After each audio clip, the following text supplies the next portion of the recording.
let's discuss forehand defense. A common scenario is, I push to your forehand, you loop, and I can't block it. Can't block it, can't keep up. It's not that the opponent's shot has a wicked curve.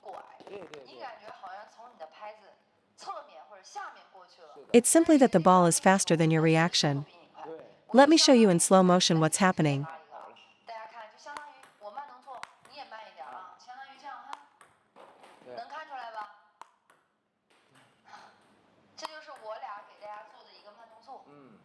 But if you can match the ball's speed and meet it at the correct contact point, you intercept it, and it becomes very easy to block. So how do you match that speed? First rule, do not take a backswing.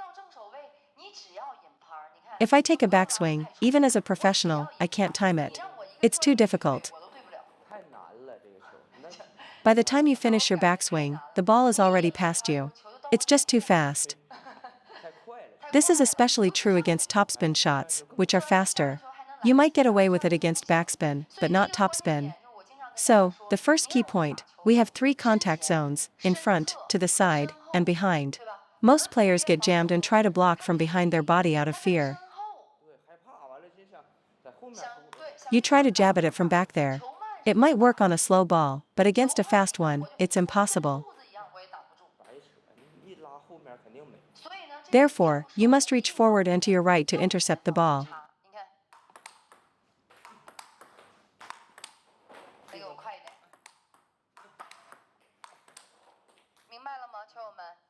You must get your playing hand forward and to your right to close the angle.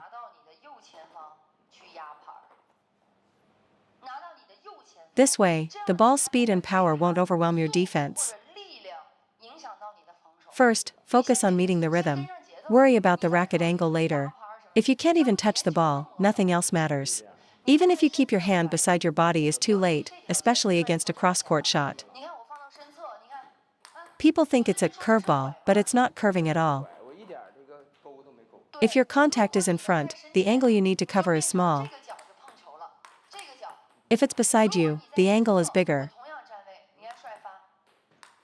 If it's behind you, the angle you have to defend is huge.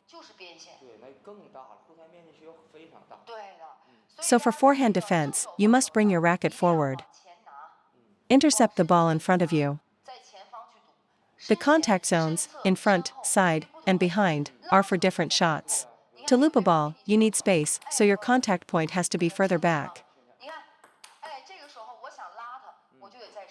To hit a flat drive, contact the ball at your side. To block, contact it in front. In front is for blocking, the side is for driving, and behind is for looping or counter-looping. You have to distinguish between these. If you use a looping motion to try and block, you'll always be late. Second point, racket height. Most amateurs are used to forehand drives or loops where the racket starts low.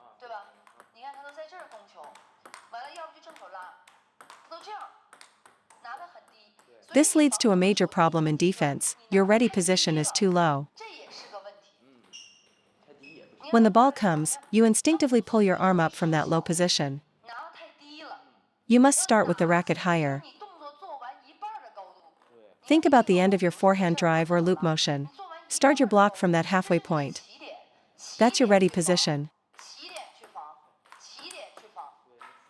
Don't drop it down or pull it back. For example, after a serve and push, if he power loops and your racket is down low, your block will go long every time, even when you know it's coming. So you absolutely must keep your racket up, ready to seal off the incoming shot.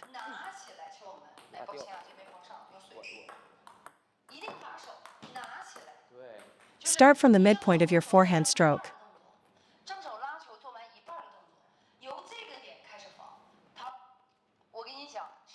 When your opponent loops a backspin ball, it will always have an upward arc over the net. Watch the second bounce on the table. See how high it kicks? That's because of the topspin. The more spin, the higher the bounce. A topspin rally ball might shoot forward more, but a loop against backspin kicks high. This is why if you serve with heavy spin and your racket is too low on the next ball, you'll miss. For amateurs, if you can block a few shots, your opponent will often make a mistake.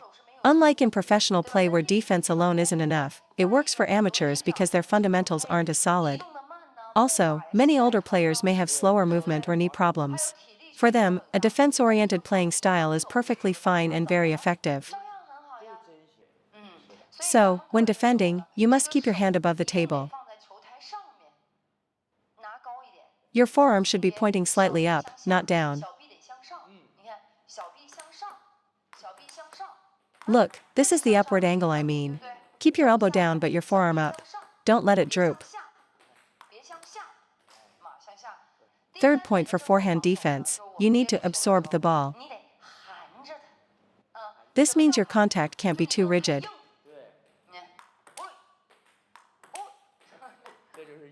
First, learn to block softly to absorb the pace. After you master that, you can add a little forward press to it. That adds quality to your return.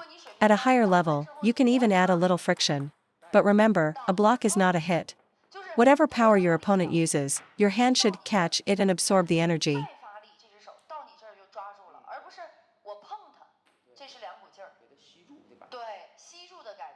It's a cushioning feeling, not a collision. So, first master absorbing the ball. Once you can consistently get any shot on the table, you can then add forward forearm pressure. Once that's good, you can add a brushing motion to your block.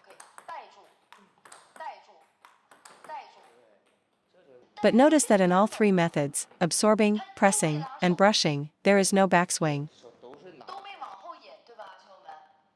When can you take a backswing?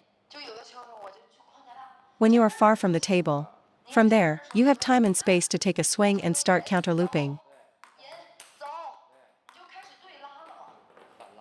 If you take a backswing close to the table, no matter how good your technique is, you will make errors because you can't time the ball. You won't even make clean contact. So when you see those cool-looking counterloops, pay attention to where the player is standing. They are always far back. Understand your position first, then learn the technique. Fifth point, the direction of your forearm. Against a power drive, your forearm moves forward.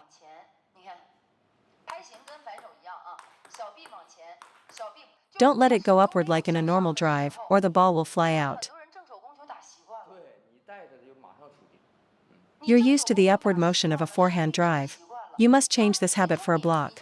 Against a fast ball, the motion is purely forward. Against a high, spinny loop, your forearm moves downward. So, if the ball is spinny, your forearm goes down. If the ball is fast with less spin, your forearm goes forward. Never let your forearm go upward.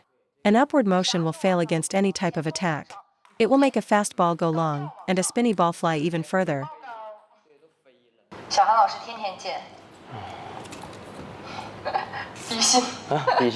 Join our membership to unlock daily exclusive shorts, and discover the coach's secret tips and tricks on table tennis technique.